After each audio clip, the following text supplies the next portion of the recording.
Hey everyone, this is Ben with Steuart. Today we're going to go through Kaizen Steuart style. This is a video walking through the process of what it took for us to bring a brand new project that we've never produced before and going through all the troubleshooting and all the Kaizen improvements that we made to get to our end result, our final process.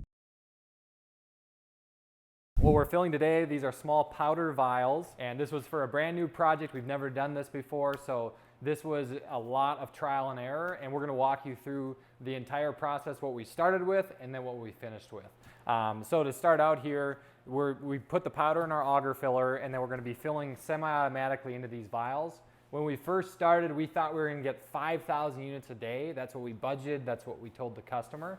And when we first started, we had a lot more challenges than we thought with it being a new project, never doing it before. So we're going to walk through the first process, how we started this and what our throughput was. So as you can see here, we have this filler is operated with a foot pedal. So we'd have the operator would be filling the vial by pressing the foot pedal. And then they'd get a full vial, and then I would hand it to the next person, and they would cap it, and then I would keep on filling. So at that process here, we would get, when we first started this, we had 2,500 units produced in the first day, so half of our total goal, and that was with 4 people. So we had a lot of issues we needed to change and improve, obviously, to be able to deliver on the time frame that our customer needed us to get to and for us to be profitable. So the first thing that we did was, you can see we're using a foot pedal here, and we're only having one filler. The first, if you're a team lead for any new process, you need to start with identifying the bottleneck. So the bottleneck was the filler. We were filling slower than we needed to. Even if we had more people, we still couldn't fill faster than this with one person here. And then we had 2 people capping and 1 person wiping the vials off. The other problem we had was that we'd have a lot of dust going over the vials. Like after you fill it, we'll fill it here.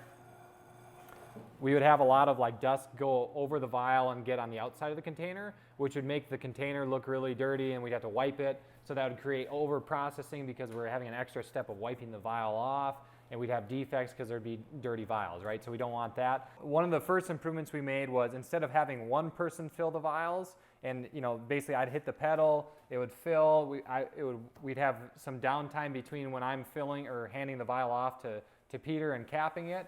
And meanwhile, our bottleneck, the filler, is not running. So we were starving our bottleneck. So the first thing we did was we had 2 people start filling instead of just 1. So we'd have, while I'm filling and capping the vial, so then I would cap it immediately, so it would have less time to have the powder actually get out and onto the container, which eliminated over processing and having to wipe the vial off, and also defects from the vials being dusty.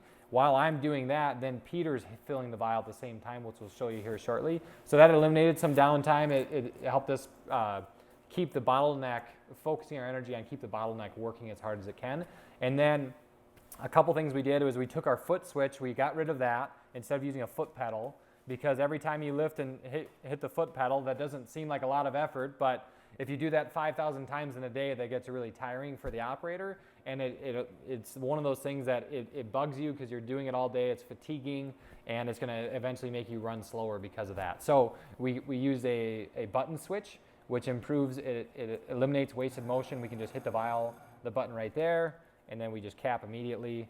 That way it reduces waste because there's less dust on the vial and also wasted motion. So we eliminated 2 kinds of waste there. And then we'll show you our new process here. We're going to alternate filling. Here we go.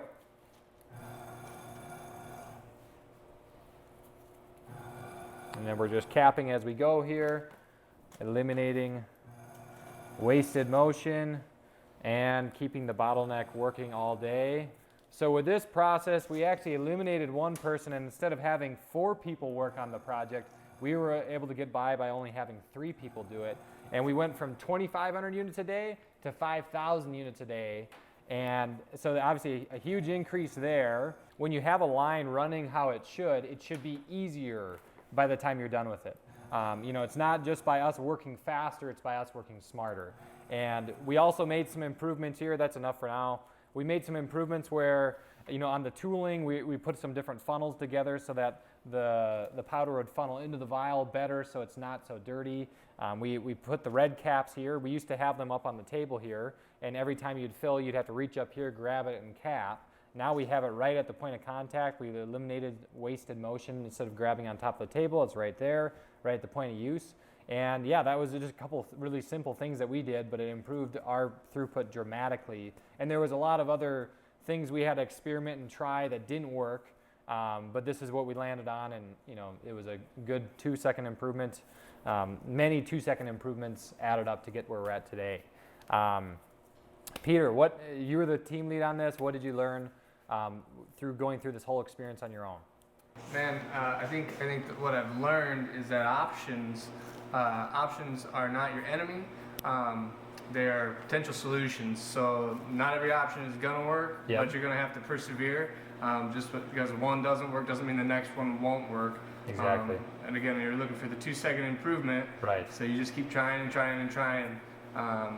So yeah, that's what I learned. Okay. So yeah, it's just like there was a lot of times where we were trying new experiments, new options on like new ideas of like, hey, maybe this will make it faster, and a lot of them, most of them didn't work. How many different experiments do you think we tried total? Was it at least 10 or 12 ideas? I think we've tried at least, between the variations, at least 15. Probably 15. Wow, 15. Maybe more. So 15 ideas. So that's a good example of like how our value, innovative problem solving, comes into play.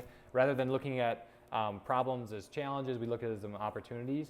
And it's really easy to look at a new project like this and just get frustrated over the whole thing. But the more you can just be open to trying something new, or maybe an outside fresh set of eyes from another team lead coming in and giving you some ideas on, hey, maybe try this, instead of getting frustrated, the more you can focus on just trying things and experimenting, the better end result you're going to get.